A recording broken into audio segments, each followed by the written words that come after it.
In this video, I'm going to show you how you can fix operation completed with error on ZArchiver app.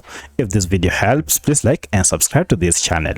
So if you're trying to retrieve any file or open any file, but you are using ZArchiver, but you are encountering this error, then there are quite a number of steps you can take to fix this. First, make sure that you check the format of the file you are trying to open, as it might not be supported. However, if the error has nothing to do with the format of the file, then you need to troubleshoot your ZArchiver app by following these steps. First, go to your phone and look for settings.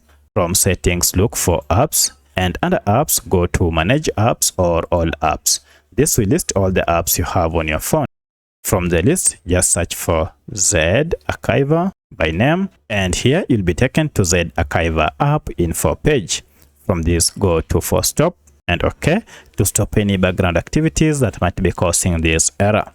Then go to clear data and clear cache. OK, finally clear all data.